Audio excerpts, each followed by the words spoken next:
Okay, so we did doing the final test fit before we flat stitch all these seams around, and before we add in the bolster. So as you can see, it's a nice tight cover. This right here is a little short. There's just barely enough to get down, so hindsight would have maybe made that a little bit bigger. This guy will pull down through and wrap under and staple, but you can see the French seams look really good. They're parallel. The cover looks really nice, so peel it off, flat stitch it, put some foam in for the front bolster, and then stretch it on there and staple it down. I cut some gussets out of the inside of this flap because when you flat sew it, if you don't, it wants to Coke bottle all the material that's wrinkled up in there. Like this side right here. You'd see these buckles in there. So I cut some relief out of it. And now you're going to flat sew it.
There's a lot of material there, and so Jim's cutting away some of the material so that it'll lay flatter.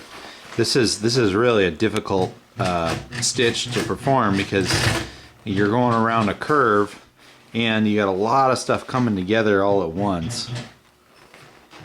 And we're using the big thread, the high visibility thread. So it just wants to bunch up on you, and you gotta fight the whole cover when you're doing it. So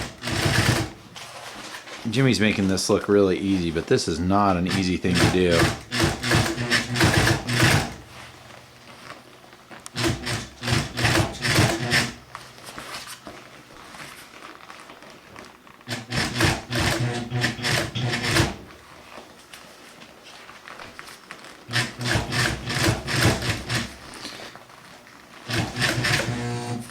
This is kind of where the servo sewing machines, I think, probably fall short as opposed to the clutch style ones. Like when you're doing intricate stuff like this and you're going through a lot of materials, they don't really want to start and stop as effectively as the clutch style sewing machines.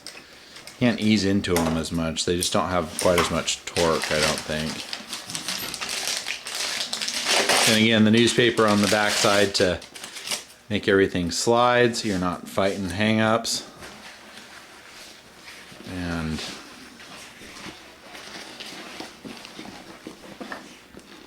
that's what it looks like.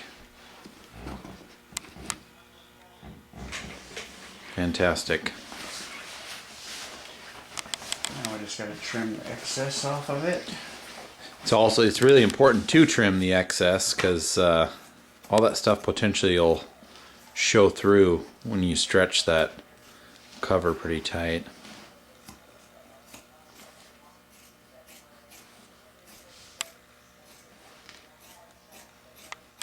So we're doing the final test fit before we flat stitch the other side, and you saw us cut out that little section of leather under there, and it's a good thing that we did, because you can see when you push this tight, and it'll be tight when it's all the way installed, you won't see any of this seam come around.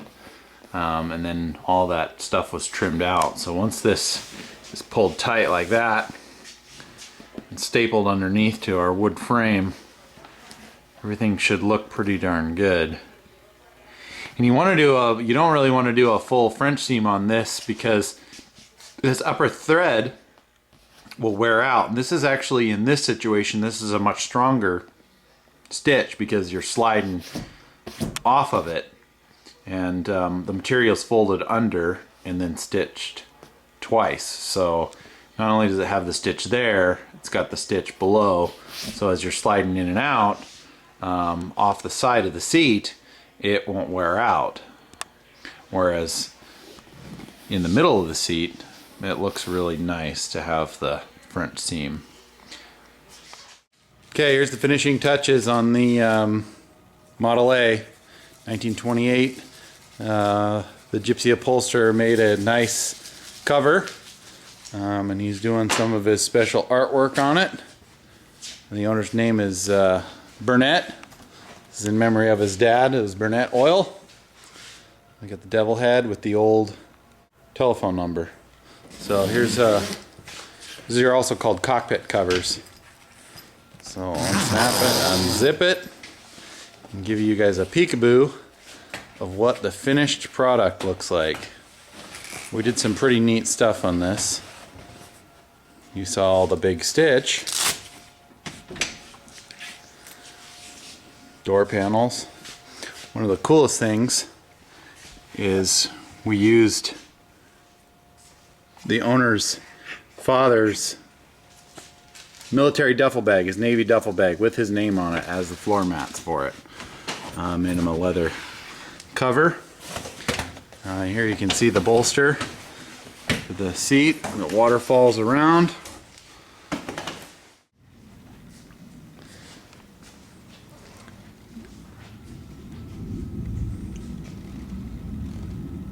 Use the metal grommet holes for the throttle and for the starter button. Just cut up the old bag and stitched it in there as a floor mat. It's pretty cool. Back some perspective of it. So with the rumble seat up, you can see the devil is just poking his head out, Lucifer himself.